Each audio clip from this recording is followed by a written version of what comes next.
warahmatullahi wabarakatuh. Apa kabar Anda semua? Semoga selalu dalam keadaan sehat walafiat. Saya Sunarif dari Forum News Network. Senang sekali bisa kembali menjumpai Anda semua. Menko Marinvest Luhut Panjaitan sebagai penanggung jawab PPKM darurat di Pulau Jawa dan Bali akhirnya mengakui bahwa COVID tidak bisa dikendalikan, khususnya setelah hadirnya varian baru yakni Delta.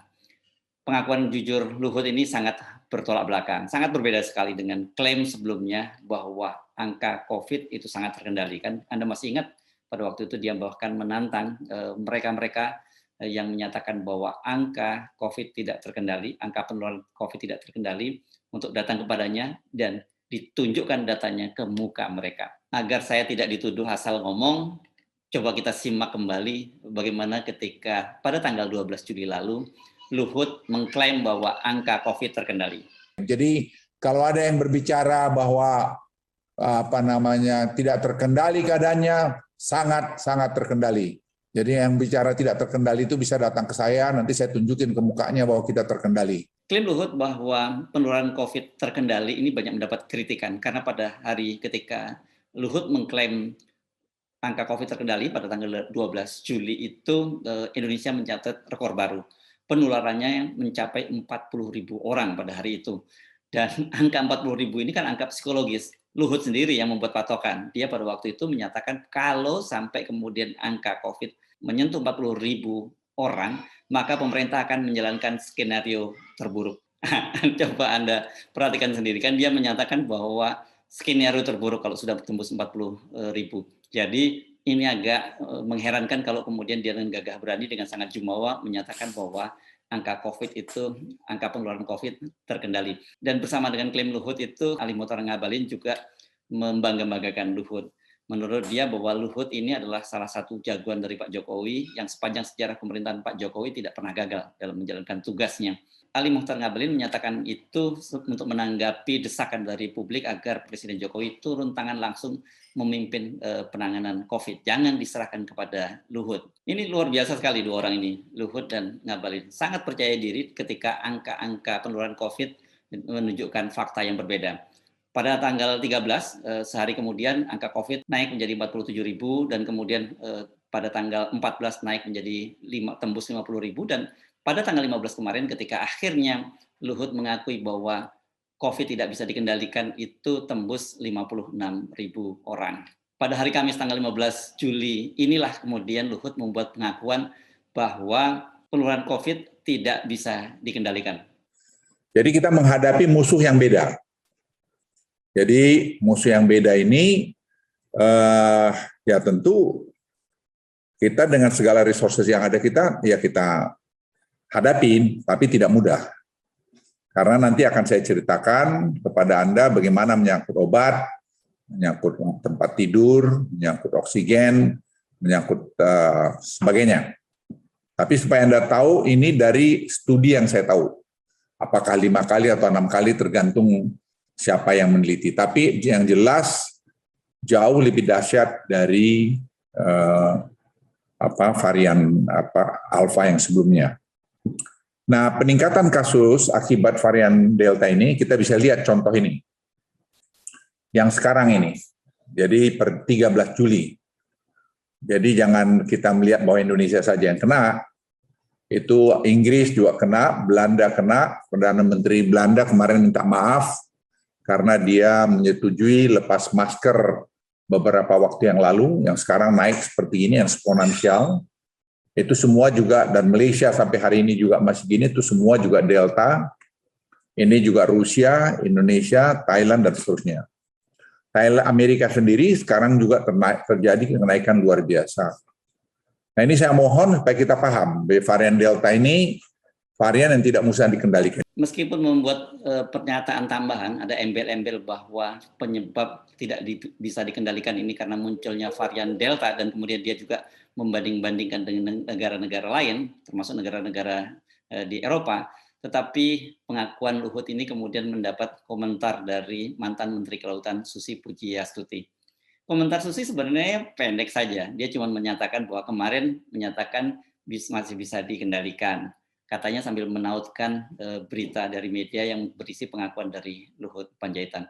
Yang sangat mengagetkan, pernyataan dari Susi Pujiastuti itu kemudian mendapat sambutan yang riuh rendah dari para netizen. Ada yang komentarnya bercanda-canda, minta agar Susi Pujiastuti menenggelamkan Luhut. Kosakata menenggelamkan ini kan sebenarnya candaan khas dari Susi Pujiastuti. Pada waktu itu dia ketika menjabat sebagai Menteri Kelautan, dia selalu berkomentar dengan kata tenggelamkan. Pada saat menjadi Menteri Kelautan, Susi ini dikenal orang yang senang menenggelamkan kapal-kapal nelayan asing yang mencuri ikan di perairan Indonesia. Jadi kemudian kosakata tenggelamkan itu menjadi ciri khas dari Susi Pujiastuti. Di luar candaan menenggelamkan, ada juga yang menyerukan agar Luhut dipecat. Dan ini tidak main-main, karena kemudian sepanjang hari kemarin tagar Bu Susi itu memuncaki trending, menjadi puncak trending nomor 1, dan kemudian tagar pecat itu menjadi trending nomor 2, dan tagar Luhut itu menjadi trending nomor 3. Jadi betul-betul pernyataan Luhut yang dikomentari oleh Susi Pujiastuti ini menimbulkan kehebohan di media sosial. Gegap gempitanya dan respon netizen di media massa berkaitan dengan ucapan dari Luhut dan tanggapan dari Susi Pujiastuti ini hendaknya mendapat respon yang proporsional dari pemerintah, dan ini bisa menjadi semacam introspeksi mengapa hal itu menjadi sangat heboh. Ini kelihatannya dikaitkan dengan gaya komunikasi pemerintah, gaya komunikasi para pejabat publik. Soal ini juga sering sekali saya soroti. Pak Luhut ini dikenal dengan gaya komunikasi yang arogan gitu, dan sikapnya sering menantang-nantang tadi itu. Misalnya dia pernah berkomentar jangan macam-macam. Kemudian tadi itu saya datang kepada saya tunjukkan datanya. Bahkan dia menggunakan kosakata juga yang tidak tepat, tadi yang kurang pas lah sebagai seorang pejabat, sampai bilang saya tunjukkan ke mukanya dan sebagainya. Itulah akhirnya kemudian publik merespon secara negatif semua pernyataan-pernyataan dari Pak Luhut. Kita sepakat sebenarnya seperti yang dikatakan oleh Pak Luhut tadi, bahwa dalam situasi semacam ini harusnya kita memilih kata-kata yang tepat, tidak perlu, jangan sampai memperkeruh situasi karena bisa menurunkan imunitas kita. Padahal imunitas di masa pandemi seperti ini sangat penting. Tetapi Pak Luhut mungkin lupa bahwa komunikasi publik dari Pak Luhut itu bisa membuat rakyat imunitasnya turun, dan bukan hanya turun imunitasnya karena rakyat juga bisa marah di tengah kesulitan ekonomi, dan kemudian melihat gaya para pejabat pemerintahan arogan ini betul-betul membuat masyarakat menjadi sangat kesal. Nah, itu tadi gaya komunikasi dari Luhut. Bagaimana dengan komunikasi Pak Jokowi sendiri? Banyak orang menagih janji dari Pak Jokowi. Kan Pak Jokowi bolak-balik bahkan di awal pandemi mengaku akan memimpin sendiri perang melawan COVID. Tapi sekarang ternyata yang dia dorong-dorong untuk maju adalah Pak Luhut Panjaitan. Ketika Pak Luhut sekarang di tengah sorotan publik karena komunikasi yang buruk, Presiden Jokowi kemana? Ternyata Presiden Jokowi ini masih melakukan gaya lama, gaya komunikasi publik yang lama, belusukan. Kali ini Pak Jokowi belusukan membagikan sembako, langsung bertemu dengan warga. Salam Pak.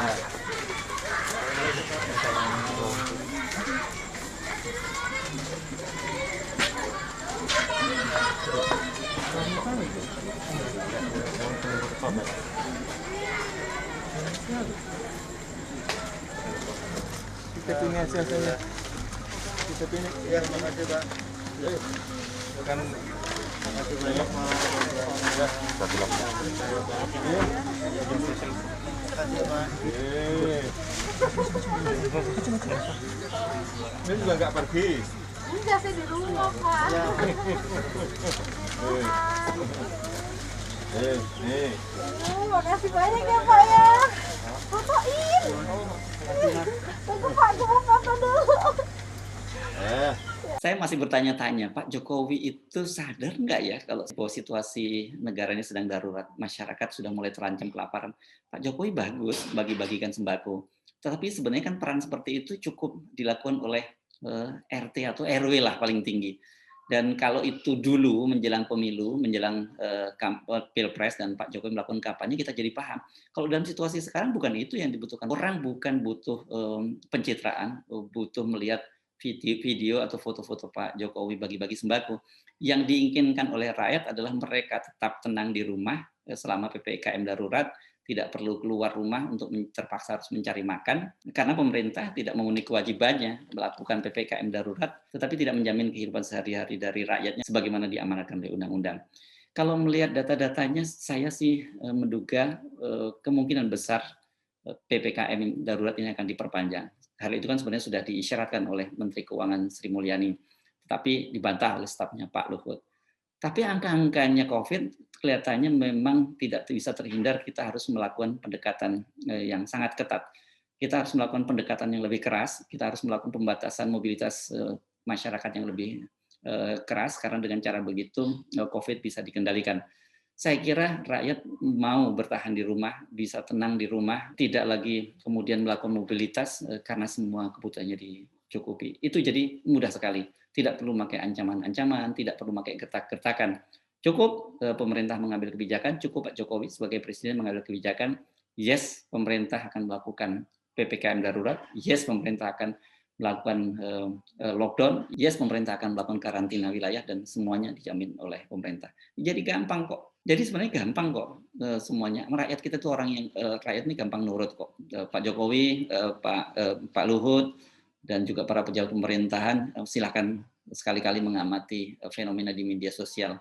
Bagaimana para aparat Anda harus berhadapan dengan warganya, dan kemudian terjadi perdebatan, bahkan tidak jarang harus melakukan tindakan kekerasan karena ketika berhadapan dengan rakyat. Dan tuntutan rakyat itu tidak banyak-banyak. Mereka cuma perlu makan. Saya Arsun Arif. Sampai jumpa. Assalamualaikum warahmatullahi wabarakatuh. Macam mana kehidupan anak-anak bini saya coba? Siapa? Pemerintah ada ngasih bantuan. Ada kasih bantuan sama Bobi. Edi Ramayadi ada kasih bantuan sama kami. Kasih himbauan, kasih bantuan sama rakyat kecil. Jangan menindas rakyat kecil. Itu pesan aku ya. Sampaikan sama si Bobi, sampaikan sama Edi Ramayadi. Ya, sampaikan. Anak saya 5, mau sekolah bayar, mau ambil rapot bayar. Kalau saya tutup, kalau omset nggak ada, macam mana untuk bayar yang lain-lainnya? Ya, saya tahu aturan, saya pun orang sekolahan.